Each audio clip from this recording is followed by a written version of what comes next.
Mutiara Hikmah Official, menyingkap hikmah di balik sunnah.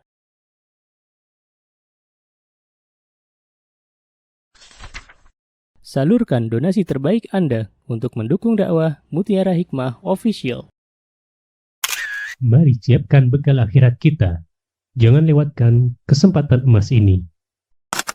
Ayo kita berkontribusi dalam program pembangunan Masjid Mutiara Hikmah yang dibina langsung oleh Ustadz Hanan Yasir MA dan Ustazah Imro'atul Azizah. Raih pahala umroh setara haji dalam program Umroh I'tikaf Ramadan di tahun 2026. Perjalanan penuh makna, bimbingan penuh ilmu bersama Ustadz Hanan Yasir MA dan Ustazah Imro'atul Azizah. Tempat terbatas, daftarkan diri Anda sekarang juga. Jangan lewatkan sensasi umroh full faidah plus daurah fikih hijrah di bulan Syawal tahun 2026 bersama Ustadz Hanan Yasir MA dan Ustazah Imro'atul Azizah. Tempat terbatas, daftarkan diri Anda sekarang juga.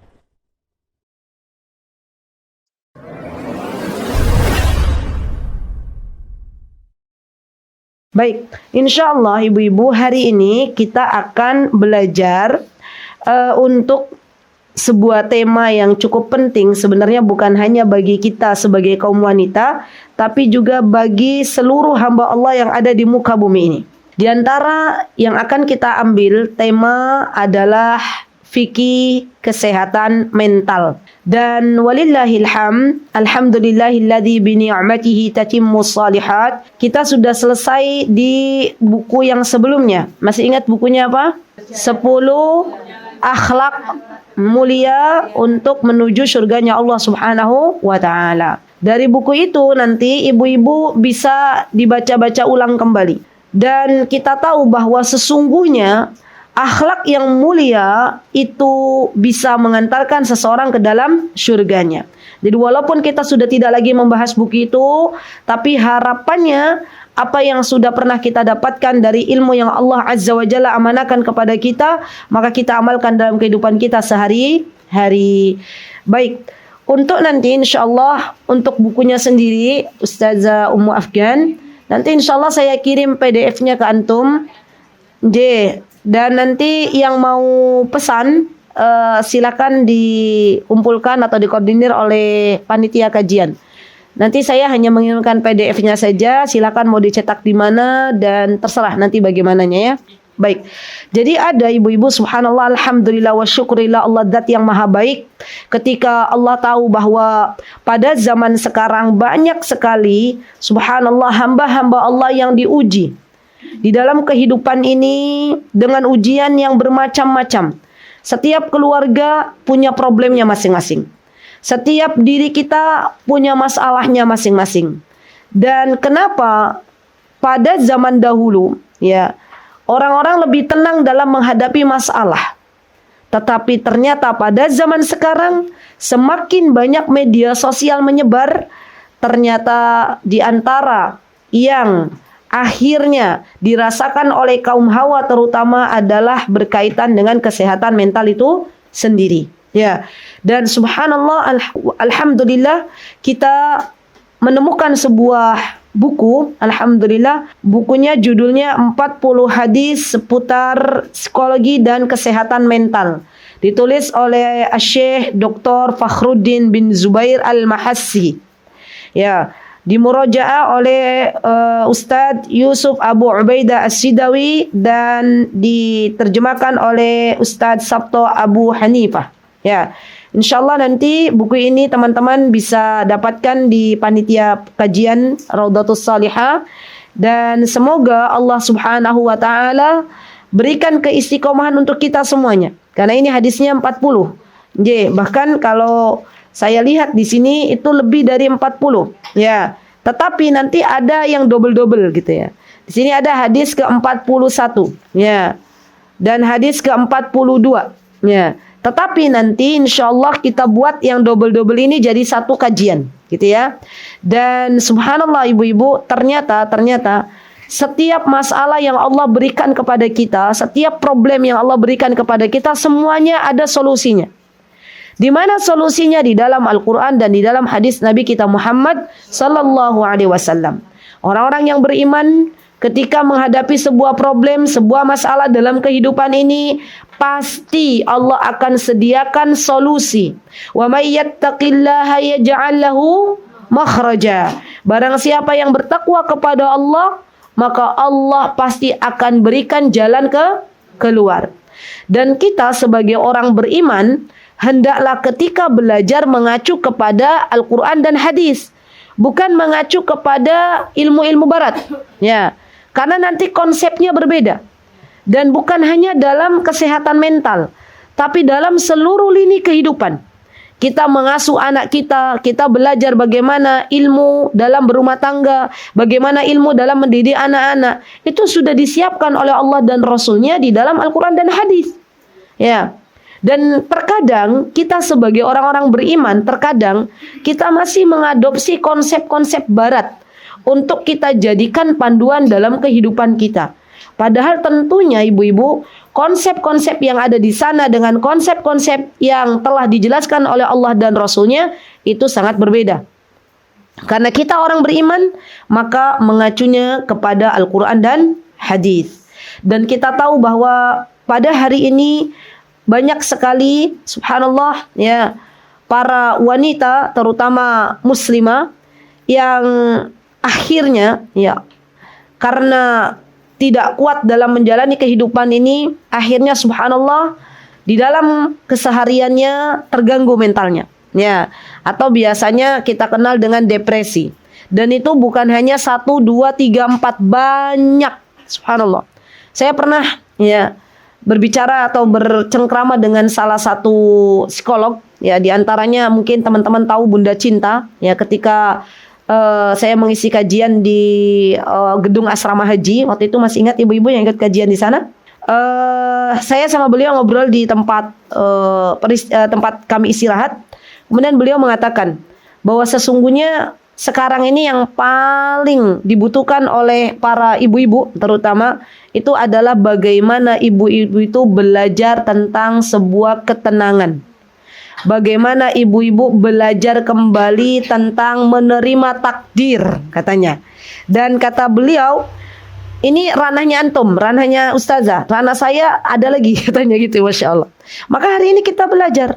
Dan barang siapa yang sudah benar-benar belajar ibu-ibu tentang bagaimana sejatinya Allah ketika mengatur segala apa yang Allah Azza wa Jalla telah kehendaki, dan ternyata apa yang Allah berikan kepada diri seorang hamba itu adalah yang terbaik, maka hati kita akan menerimanya. Ya, masalahnya banyak di antara kita yang sudah mengaji dari majelis satu ke majelis berikutnya, dari kajian satu ke kajian berikutnya, tapi ternyata kita lupa untuk melihat niat kita. Untuk apa saya mengaji? Yang ada ilmu itu hanya menjadi sebuah catatan di dalam buku-buku kita.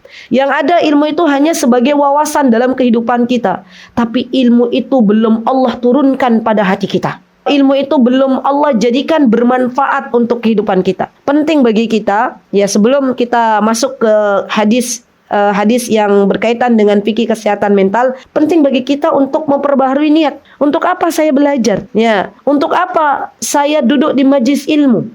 Kenapa? Karena kalau niatnya sudah lurus, kalau niatnya hanya mengharapkan ridha Allah, kalau niatnya untuk memperbaiki hubungan diri kita dengan Allah, hubungan diri kita dengan orang lain, maka insya Allah biidnillahi ta'ala Allah akan berikan kepada kita ilmu yang bermanfaat.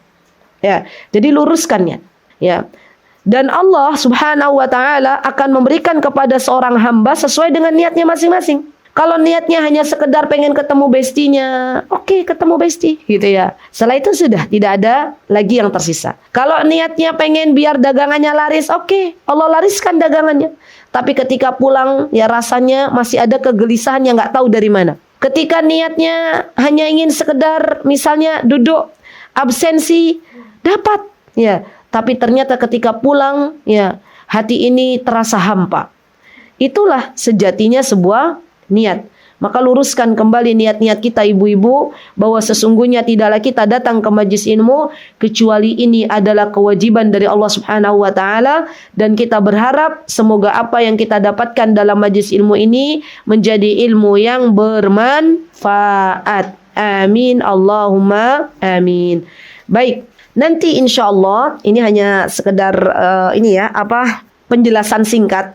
Di dalam buku ini, teman-teman, nanti kita akan belajar tentang bagaimana kita beriman dengan iman yang benar kepada Allah Subhanahu wa taala. Dan terkadang iman ini adalah sesuatu yang sering kita pelajari. Nggih mboten ibu-ibu? Kita udah tahu rukun iman ada 6, antu'mina billahi wa malaikatihi wa kutubihi wa rusulihi, gitu kan ya? Tapi kadang kita tidak tahu gimana mengaplikasikan dalam kehidupan sehari-hari. Nanti kita akan belajar tentang tawakal. Nanti kita akan belajar tentang menerima takdir. Nanti kita akan belajar tentang bagaimana kita harus memiliki pikiran yang positive thinking, bukan negative thinking. Kita akan belajar optimis dan tidak pesimis. Kita akan meminta kepada Allah untuk kesehatan jiwa kita. Ini ada doanya. Kita akan berdoa kepada Allah untuk ketenangan jiwa kita. Dan kita akan berdoa kepada Allah ketika kita merasa sedih, merasa tertekan, merasa cemas, merasa bingung. Ini semua ada di sini insyaallah. Dan nanti kita akan belajar bagaimana pengobatan ruqyah. Subhanallah. Saya mendengarkan muhadharah Syekh Ibrahim Ar-Ruhaili. Kata beliau, ternyata ibu-ibu, banyaknya penyakit di zaman sekarang, terutama yang berkaitan dengan masalah jiwa, itu terkadang disebabkan oleh banyak faktor. Di antara faktornya adalah pandangan hasad. Ya. Pandangan hasad orang lain ke dalam diri kita. Ya. Dan di antara faktornya adanya na'udzubillah summa na'udzubillah rasa takabbur. Ya. Berarti itu kan kaitannya dengan hati. Di antara faktornya kata beliau adalah rasa merendahkan diri. Maksudnya merendahkan orang lain. Ya. Dan ini semuanya berkaitan dengan hati. Maka kita perlu belajar lagi bagaimana meruqyah, terutama ruqyah untuk diri sendiri. Dan nanti kita akan belajar, subhanallah, di sini tidaklah kita saling berhasad dan tidak saling membenci. Dan bagaimana hakikat kebahagiaan. Dan kita belajar tentang sesuatu yang sejatinya kita tidak perlu kita lakukan, yaitu menginginkan apa yang orang lain miliki. Ya, tidak menginginkan apa yang dimiliki orang lain. Artinya maksudnya kita belajar bersyukur kepada Allah Subhanahu wa taala. Dengan banyaknya media sosial di zaman sekarang, dengan banyak sesuatu yang kita lihat di media sosial, terkadang ya ibu-ibu, lamanya kita membuka sosial media, itu lambat laun akhirnya berkurang rasa syukur kita kepada Allah. Nggih mboten? Jadi misalnya, ibu-ibu awalnya alhamdulillah saya diberikan suami yang masih mau bekerja. Alhamdulillah saya diberikan oleh Allah Subhanahu wa taala rumah walaupun harus mengontrak. Alhamdulillah Allah masih memberikan kepada saya hijab ya untuk bisa menutup aurat, ya. Lambat laun dia buka sosial media, ternyata ada baju-baju yang branded. Ternyata ada tas-tas yang branded. Ternyata ya buka misalnya buka story ya di sosial media punya orang lain, ternyata kok kehidupan orang lain lebih membahagiakan, gitu kan? Kan zaman sekarang orang dikit-dikit bikin konten, Bu. Ya. Lagi ngecat rumahnya dibikin konten, lagi beli alat elektronik di unboxing ya. Itu dibikin konten, iya enggak? Padahal dia yang iklan. Tapi kita nggak sadar, kita ikuti. Oh ternyata ya rumahnya bagus. Oh ternyata rumahnya estetik ya. Rumah saya boro-boro estetik ya. Padahal rumahnya dia mewah, mepet sawah. Ya kan? Jadi kurang rasa syukur kita kepada Allah subhanallah. Dan ini yang menjadikan akhirnya kita itu nggak menerima apa yang diberikan oleh Allah. Penuhlah pikiran kita membanding-bandingkan keluarga kita dengan keluarganya orang lain. Kita membanding-bandingkan suami kita dengan suaminya orang lain. Kita membanding-bandingkan kehidupan diri kita dan anak-anak kita dengan kehidupan orang lain beserta anak-anaknya. Pusing. Ya nggak ibu-ibu? Ya, subhanallah. Coba kita lihat kehidupan orang tua zaman dahulu kala. Ya, zaman dahulu kala. Kira-kira Bu, mereka itu kalau makan, apakah harus kulineran keluar? Tidak, boro-boro kulineran ya. Apakah ketika mereka memakai baju harus pakai baju yang berbranded-branded? Tidak juga. Tapi bahagia nggak kelihatannya orang zaman dulu? Bahagia. Makan pakai nasi panas gitu kan ya? Di apa?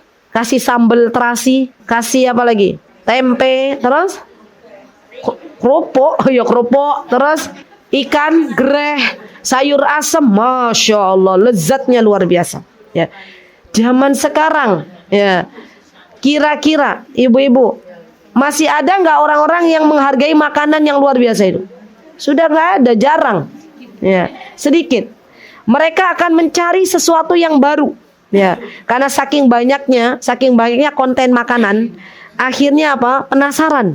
Ya, itu rasanya seperti apa sih? Itu rasanya seperti apa? Dikejar-kejar kuliner kemana-mana. Subhanallah. Dan nanti ketemu bestinya bilang, tahu nggak ada resto yang baru dibuka? Nah, menunya apa? Gitu nggak sih kita zaman sekarang? Menunya apa? Menunya ini. Di mana restonya? Restonya ada di pucuk gunung. Ya. Kira-kira orang-orang zaman sekarang mendekati resto itu nggak? Pasti, ya kan? Penasaran. Ya, padahal untuk kesana itu menghabiskan waktu 2 jam. Ya, setelah nyicipin makanannya, masakannya, terus bilangnya apa? Biasa aja. Gitu kan ibu-ibu? Iya enggak? Biasa aja gitu ya. Tapi lupa untuk kesana itu 2 jam, bolak-balik 4 jam. Subhanallah. Dan ini menghabiskan waktu. Maka kita akan belajar bagaimana cara menjauhi fitnah-fitnah yang ada pada zaman sekarang. Itu kan ternyata fitnah kuliner, ya enggak ya? Fitnah skincare. Di rumah sudah banyak skincare, ada skincare baru beli lagi. Akhirnya yang lama sudah mendekati itu ibu-ibu ya. Ya, kan penasaran nyoba ini. Subhanallah. Dan di sini nanti insya Allah kita akan belajar bagaimana memahami hikmah dari ujian yang Allah Azza wa Jalla berikan kepada kita. Subhanallah. Dan ada beberapa subhanallah sesuatu yang bisa memberikan ketenangan dalam jiwa kita. Di antaranya adalah talbinah. Nanti kita akan belajar apa sih talbinah. Talbinah itu adalah seperti bubur yang bisa dikonsumsi. Gitu, itu namanya talbinah. Atau zaman sekarang ya itu bisa mandi dengan air sider. Subhanallah, udah pernah coba ibu-ibu? Air sider itu adalah pohon sider ya. Pohon apa ya kalau di Indonesia ya? Bidara, betul. Pohon bidara ada daunnya di blender gitu ya, dilembutkan, terus nanti dicampurkan di air, mandi. Ya. Orang-orang yang sudah pernah mencoba itu merasakan jiwanya tenang, ya. Merasakan ada kehidupan yang baru katanya, ya masya Allah. Apa sih gunanya? Apa sih hikmahnya mandi dengan air sider atau air dari bidara itu? Di antara hikmahnya, di antaranya adalah kalau ada sesuatu yang nempel ya di tubuh kita, biidznillah taala akan lari. Biidznillah taala atas izin Allah Subhanahu wa taala. Ya. Dan pohon sider ini teman-teman atau pohon bidara ini juga sudah ditemukan di Indonesia. Ya. Bagus sekali untuk dibuat ruqyah. Ya, makanya mandi dengan pohon daun bidara. Atau nanti juga bisa di sini membaca surah Al-Baqarah di rumah. Ya, ini bagaimana hikmahnya, apa manfaatnya. Kemudian nanti di sini juga disebutkan bahwa sesungguhnya mengisi waktu luang dengan kegiatan yang bermanfaat itu bisa menjadikan mental lebih sehat. Ya. Jadi masya Allah ya ibu-ibu. Kenapa kok kita tuh suka nyekrol HP? Ya, kenapa kita itu suka menghabiskan waktu kita di sosial media? Karena kadang kita bingung mau ngapain. Ya, nggih mboten. Kalau Allah menyibukkan kita dengan sesuatu yang bermanfaat, bersyukurlah kepada Allah Subhanahu wa taala. Ya. Karena kalau kita nggak disibukkan dengan sesuatu yang bermanfaat, maka setan yang akan menyibukkan kita. Ya, coba cek lagi. Ya, kegiatan apa saja yang sudah kita lakukan pada hari ini, kegiatan apa saja yang sekiranya kita bisa lakukan ternyata kita tidak melakukannya karena malas misalnya. Ya, itu semua dicek. Ya. Kemudian di sini juga dijelaskan nanti di antara yang bisa menenangkan jiwa untuk lebih menyehatkan mental kita adalah meninggalkan begadang. Meninggalkan apa? Begadang ya, meninggalkan melek malam gitu ya. Di malam hari itu tidur, bukan malah dia begadang ya.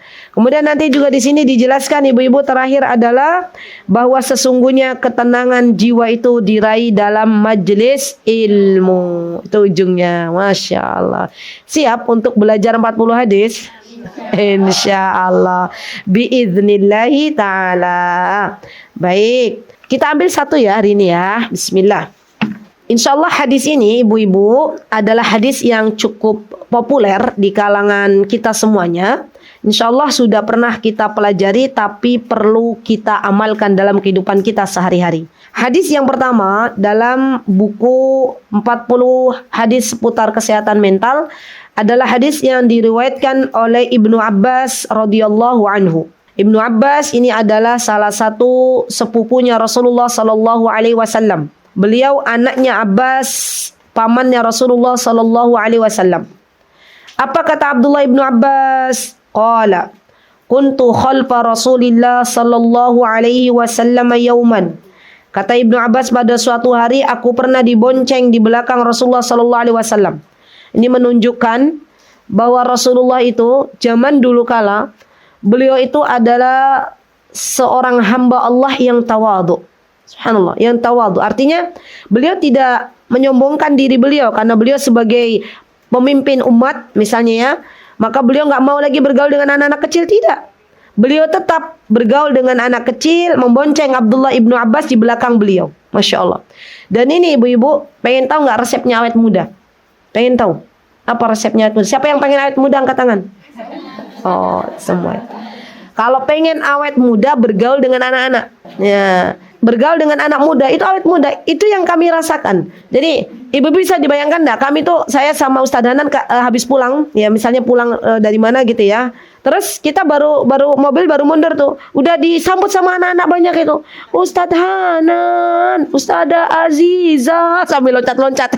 Ya Allah, saya lihat Masya Allah anak-anak itu happy banget hidupnya ya, nggak tahu kalau ibunya punya utang gitu kan, nggak mikir bayaran listrik gitu kan, nggak mikir besok ada beras apa enggak. Itu kan happy sekali hidupnya, Masya Allah, Allahumma barik. Ya akhirnya kita apa yang udah gede-gede gini, ya akhirnya kita ikut-ikutan kayak anak-anak loncat-loncatan. Ya betul. Dan itu sering terjadi, Masya Allah. Jadi Masya Allah, Allahumma barik. Semakin kita sering berinteraksi dengan anak kecil, semakin kita sering berinteraksi dengan anak muda, maka insya Allah biidnillahi ta'ala jiwa kita juga mudah. Ya, lah gimana Ustazah, berarti nggak boleh berinteraksi dengan nenek-nenek? Ya boleh ya. Kalau berinteraksi dengan lansia, dengan senior, itu akan lebih dewasa. Ya, kita akan banyak belajar dari kehidupan mereka. Mereka yang sudah banyak makan garam kehidupan. Kita akan belajar menjadi sosok yang tawadhu. Ya, jadi kalau kita ketemu dengan orang yang lebih dewasa, kita katakan ya mereka hidup lebih lama dan amal solih mereka lebih banyak. Ya, kalau kita bertemu dengan anak kecil, kita katakan anak-anak kecil ini belum punya dosa, beda dengan saya. Saya sudah banyak melakukan dosa, gitu ya. Dan ini akan membawa kita akhirnya menjadi pribadi yang tawadhu. Ya. Dan Rasulullah SAW, Masya Allah, beliau adalah seorang yang tawadhu. Maka beliau berkata kepada Abdullah ibnu Abbas, waqala ya ghulam. Ya ghulam, ini adalah panggilan yang sangat santun, panggilan yang sangat sopan. Ketika Rasulullah SAW tidak memanggil ya Abdullah, gitu, ya Abdullah, tapi beliau mengatakan ya ghulam, wahai anak kecil, wahai anak muda, gitu ya. Inni, subhanallah, u'allimuka kalimatin, kata Rasulullah SAW, wahai anakku, wahai anak kecil, wahai anak muda, aku ingin mengajarkanmu beberapa kalimat. Dan kata para ulama, ini menunjukkan bahwa dimanapun Rasulullah berada, maka Rasulullah berusaha untuk mengajarkan kebaikan. Jadi Rasulullah itu luar biasa ya. Dimanapun beliau berada, beliau sebarkan kebaikan. Ya. Dan kebaikan itu adalah sesuatu yang nanti akan kembali kepada kita.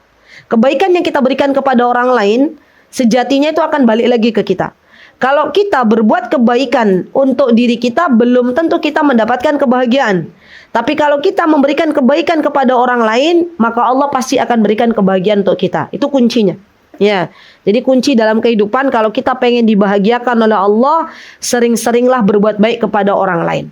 Ya, baik. Yang pertama ibu-ibu, ini nggak apa-apa nggak punya bukunya, ibu-ibu catat aja. Yang pertama, ihfadillaha yahfadka. Ini penting juga. Apa itu ihfadillah yahfadka? Jagalah Allah, maka niscaya Allah akan menjagamu. Maksudnya gimana, Us? Apa kita perlu menjaga Allah Subhanahu wa taala sedangkan Allah adalah zat yang tidak perlu dijaga?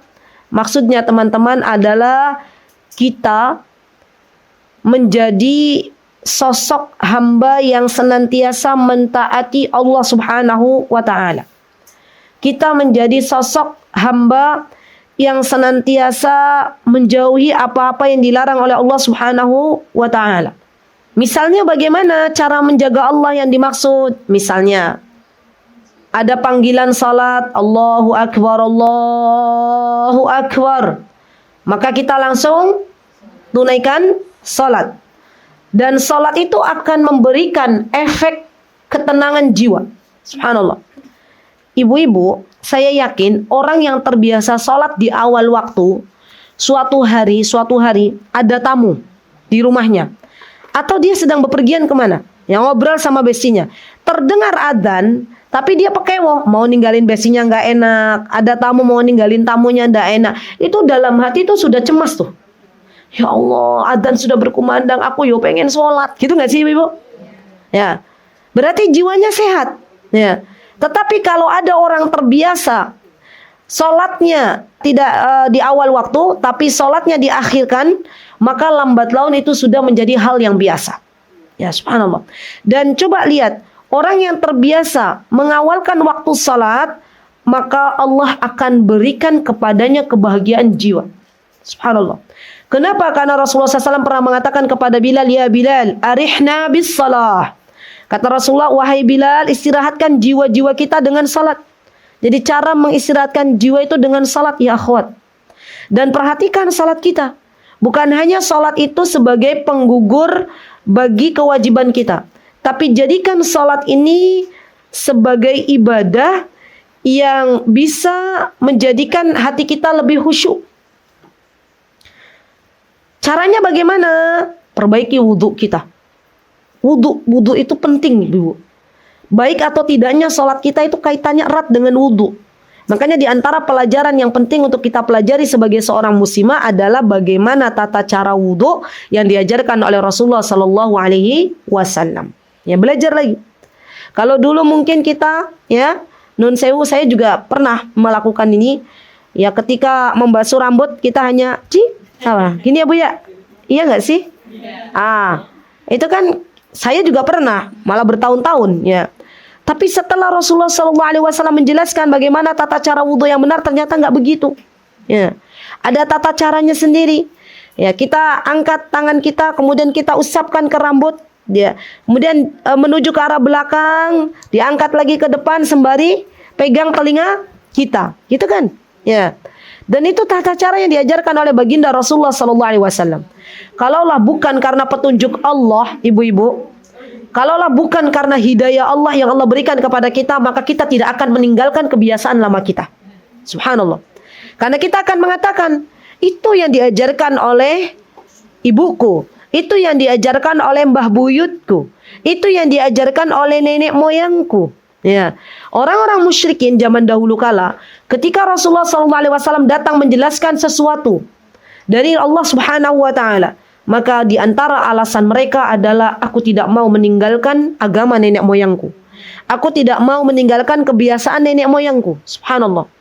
Maka saatnya kita ibu-ibu, kalau kita tahu bahwa itu adalah sesuatu yang benar-benar dari baginda Rasulullah SAW, hadisnya sahih, maka kita minta pertolongan kepada Allah. Ya Allah, tolonglah hamba ya Allah. Dibukakan yang benar itu benar dan dimudahkan untuk mengikutinya. Yang salah itu salah dan dijauhkan untuk mengikutinya. Kita berdoa kepada Allah. Ya, kita belajar lagi bagaimana tata cara wudhu yang benar. Nanti setelah itu ibu-ibu, kita belajar bagaimana tata cara sholat yang benar. Sesuai dengan ajaran Nabi kita Muhammad Sallallahu Alaihi Wasallam. Apa kata baginda Rasulullah? Sallu kama ra'aitumuni usalli. Salatlah sebagaimana kalian melihat aku salat. Berarti PR. Ya, biar nanti langsung praktek. Ya, PR. PR-nya yang pertama, pelajari tata cara wudhunya Rasulullah yang benar, yang sahih. Yang kedua, pelajari tata cara salatnya Rasulullah Sallallahu Alaihi Wasallam. Baik, yang ketiga, PR-nya. Pelajari bagaimana tata cara agar sholat kita lebih khusyuk. 3 itu ya.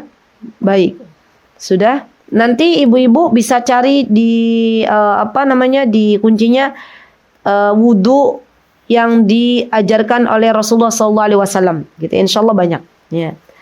Dan masya Allah ya ibu-ibu, kalau kita sholat kita lebih berkualitas daripada sholat kita sebelumnya. Sebelum kita belajar bagaimana tata cara sholat, kemudian Allah berikan kepada kita kualitas khusyuk, maka saya jamin jiwa kita akan lebih tentram, jiwa kita akan lebih tenang. Ada banyak orang sholat, tapi setelah sholat hanya mendapatkan kelelahan semata. Ada banyak orang sholat, tapi setelah dia mengerjakan sholat, perilakunya tidak berubah. Ya. Apa di antara penyebabnya? Karena sholatnya nggak berkualitas. Ya, jadi sholat itu teman-teman akan dinilai oleh Allah Subhanahu Wa Taala. Teman-teman sholat dalam satu tempat dengan gerakan yang sama, bacaan yang sama, di mata Allah itu beda-beda nilainya. Ada yang dapat 80, ada yang dapat 90, ada yang dapat 70, ada yang dapat 60, tergantung kehusyuannya. Ya. Maka kita pengen agar sholat kita lebih bermakna, agar sholat kita lebih berkualitas, kita belajar kembali bagaimana tata cara sholat yang khusyuk. Kalau sudah belajar, dipraktekkan. Kalau sudah dipraktekkan, maka kita akan mendapatkan ketenangan jiwa. Subhanallah. Di rumah nggak ada apa-apa, hanya ada beras dan garam, tapi jiwa kita tenang. Ya. Kenapa? Karena kita sudah dapat tuh, sudah dapat obatnya. Apa obatnya? Sholat yang khusyuk. Ya, masya Allah. Makanya masya Allah ya ibu-ibu, kalau kita lihat hadis di mana Rasulullah SAW mengatakan seorang muslimah yang dia menjaga sholat 5 waktunya. Ya, di situ tidak dijelaskan sholat sunnah, tapi sholat 5 waktu saja dijaga itu. Maka Allah akan bukakan baginya pintu surga dari manapun dia mau, boleh masuk. Ya, karena ternyata bagi ibu-ibu yang punya anak-anak kecil masih balita, apalagi anaknya banyak gitu ya. Anaknya sesundulan apa tuh namanya? Sundul-sundulan. Itu kan untuk mengerjakan sholat 5 waktu aja butuh waktu yang luar biasa tuh. Ya. Gimana mau sholat sunnah? Ya. Dan kita sebagai seorang muslimah jangan berkecil hati. Ustazah, temanku ustazah dia masya Allah rajin sholat sunnahnya, tahajudnya, duhanya, puasanya puasa Daud. Tapi saya ustazah punya anak banyak, saya nggak bisa begini begitu. Subhanallah. Allah sudah membukakan bagi panjenengan ya amal sholih yang berbeda dengan temannya. Ya, fokus di pendidikan anak dan sholat yang fardu dulu.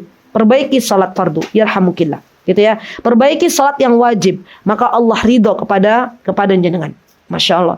Jadi saya itu sering ya menemukan orang-orang yang kemarin waktu di Surabaya juga ada yang curhat. Jadi di Surabaya itu ada daurah waktu itu di masjid, ada juga kajian di rumah seseorang. Jadi ketika daurah itu kan sudah capek banget tuh dari pagi sampai ba'da duhur. Ya alhamdulillah enggak ada yang konsul-konsul. Pas kajiannya di tempat seseorang, di tempat fulana, ibu fulana, itu setelah selesai kajian ada makan-makan, ada makan-makan.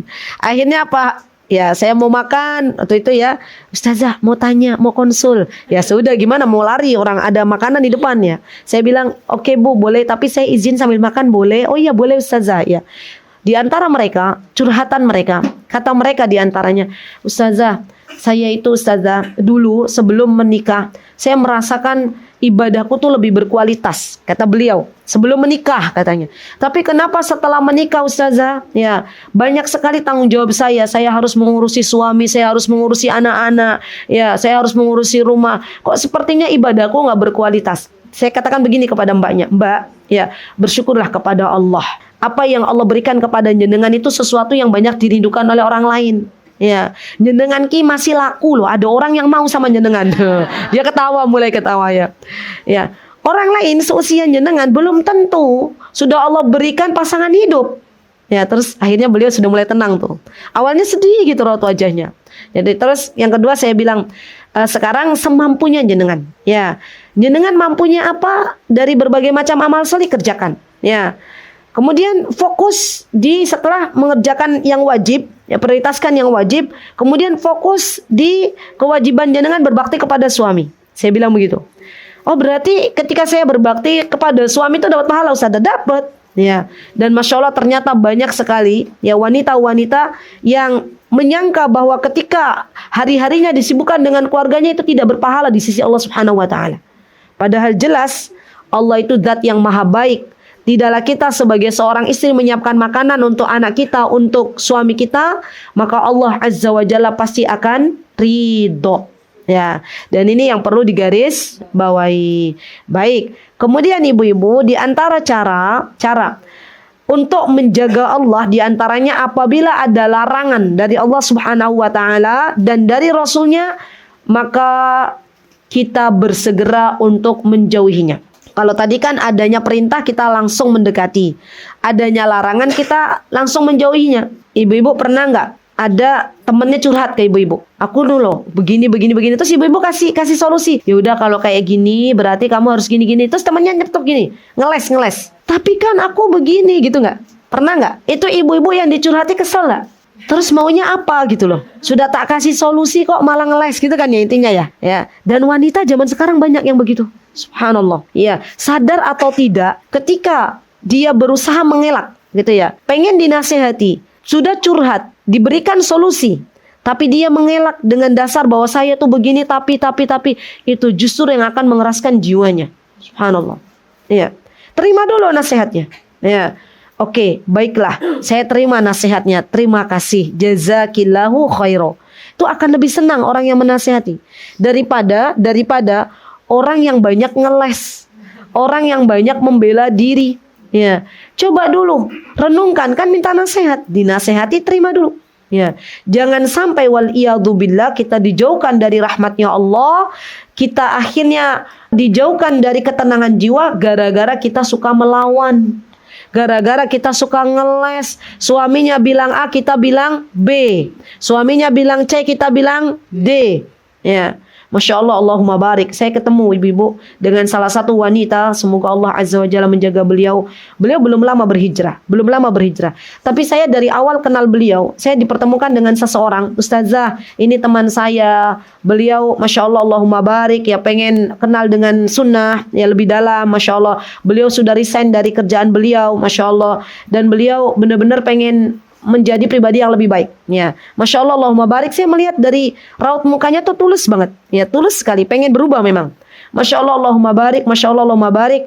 Kemarin kami bertemu kembali. Masya Allah, saya melihat keteduhan yang belum saya lihat sebelumnya. Ya, kemudian beliau mengatakan, Ustazah, tolong nasihati saya. Saya nasihati sedikit, nangis. Masya Allah, Masya Allah. Itu Masya Allah ya. Itu orang-orang yang dilembutkan jiwanya sama Allah. Beliau tidak berusaha untuk melawan, tapi beliau berusaha untuk menerima, ya, menerima nasihat itu dengan baik gitu loh. Dan beliau menangis sejadi-jadinya, Masya Allah. Sampai kita itu yang di dalam ruangan tuh terharu gitu loh, ya Allah, lembut banget hatinya gitu. Padahal sebelum berhijrah, ya, itu jauh dari Allah Subhanahu Wa Taala. Tapi setelah Allah berikan hidayah, setelah Allah berikan petunjuk, setelah dia jujur dengan Allah, maka Allah lembutkan hatinya. Masya Allah, Masya Allah. Jadi ibu-ibu yang saya cintai karena Allah, ketika kita mendapatkan nasihat dari seseorang, cobalah terima dulu. Ya, terima dulu. Dan ini akan lebih menenangkan jiwa. Daripada kita berusaha untuk membantah, daripada kita berusaha untuk melawan, kita berusaha untuk mencari alasan, kita berusaha untuk membela diri. Subhanallah, terima dulu. Ya, itu yang pertama.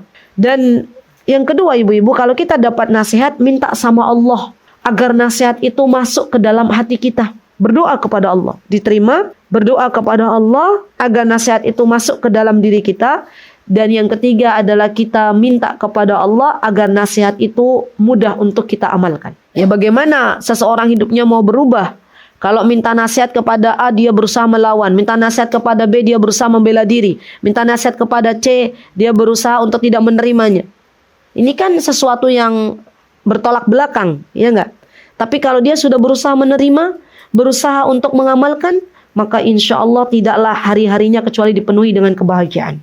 Ya, baik, itu cara menjaga Allah, menjauhi larangannya dan mengerjakan dengan cepat apa yang diperintahkannya. Baik.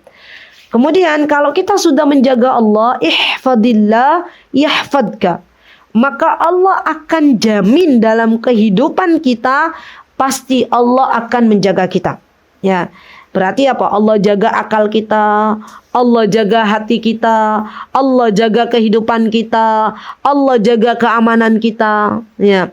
Dan Allah Subhanahu wa taala kalau mau menjaga hambanya, itu diantara bentuk penjagaannya adalah Allah Subhanahu wa taala menjaga kemaslahatan dunia bagi hambanya. Apa yang dibutuhkan oleh hambanya Allah datangkan.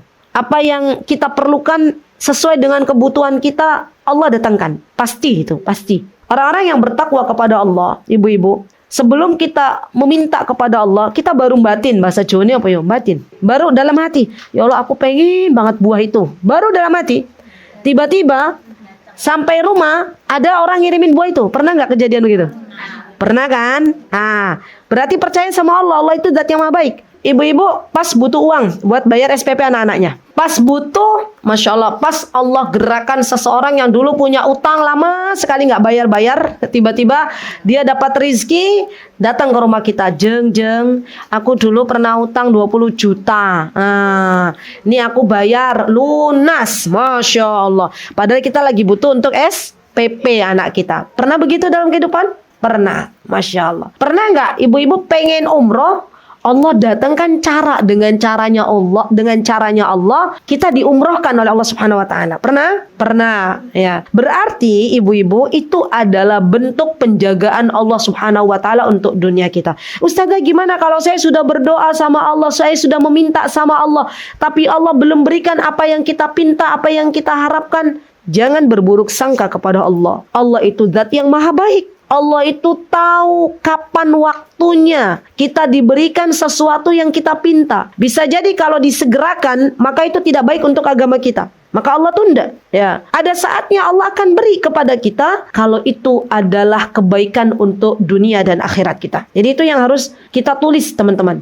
Ya, tidak ada satupun dari apa yang Allah Azza wa Jalla takdirkan kepada kita itu adalah keburukan bagi kita, nggak ada. Semuanya kebaikan. Sampai urusan masalah kemiskinan, masalah kekurangan, masalah kesehatan, itu semuanya baik untuk kita. Ya, bahkan orang-orang yang banyak diuji oleh Allah Subhanahu wa taala di dunia, nanti di akhirat ketika dia tahu bahwa ketika dia bersabar Allah akan berikan pahala yang luar biasa banyak, di akhirat nanti minta sama Allah, "Ya Allah, kembalikan aku ke dunia." Untuk apa? Agar aku dapat pahala seperti orang tersebut. Ya, ya Allah, ujilah aku dengan ujian yang seberat-beratnya. Ya, untuk apa? Agar aku dapat pahala seperti orang tersebut. Ya, tapi masa itu sudah tidak bisa lagi kembali. Ya, karena kita sudah berada di akhirat. Ya, dan itu dijelaskan oleh Nabi kita Muhammad sallallahu alaihi wasallam. Jadi penting ibu-ibu bahwa ketika Allah Azza wa Jalla menjaga kemaslahatan hambanya, maka Allah Subhanahu wa taala akan berikan yang terbaik untuk hambanya. Baik, termasuk Allah jaga keturunan kita. Ini kan masalah dunia.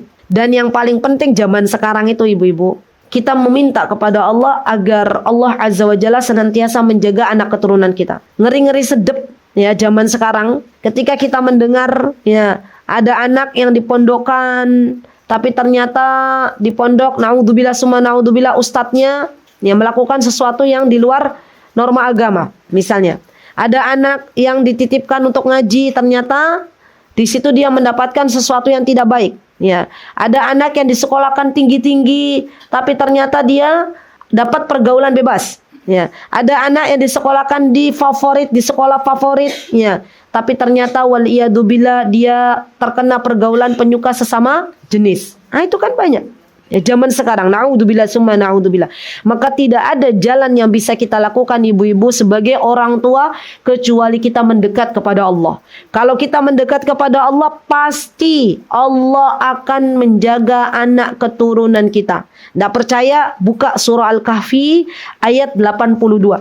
Ya, bagaimana Allah Subhanahu wa taala menjaga ya harta bagi orang-orang yang memiliki orang-orang yang saleh dan Allah jaga untuk keturunannya. Surat Al-Kahfi ayat 82. Ya, kisah bagaimana ketika itu Nabi Musa alaihissalam dan Khidr berjalan, Kemudian Allah Subhanahu wa taala gerakkan hati mereka untuk membenahi ya rumah yang akan roboh. Wa amal jidaru fakana li ghulamaini yatimaini fil Madinah. Ya, wa kana tahtahu kanzul lahuma wa kana abuhuma salihah. Kata Allah, aku jaga hartanya anak-anak saleh ini, anak-anak yatim ini karena dulu mereka punya orang tua yang saleh. Masya Allah. Jadi Allah akan menjaga harta kita, Allah akan menjaga keturunan kita, Allah akan menjaga pasangan kita, Allah akan menjaga orang tua kita, dan Allah jaga apa yang perlu kita perlukan di dalam kehidupan kita sehari-hari. Baik, yang kedua adalah penjagaan Allah di akhirat. Ini penting ya, penjagaan Allah di akhirat. Maksudnya seperti apa? Ya, penjagaan Allah di akhirat itu Allah masukkan kita ke dalam surganya. Allah Subhanahu wa taala selamatkan kita untuk berjalan di atas sirat, ibu-ibu. Sirat itu adalah jembatan yang Allah Azza wa Jalla buat di atas neraka Jahannam. Sirat. Dan kita harus belajar.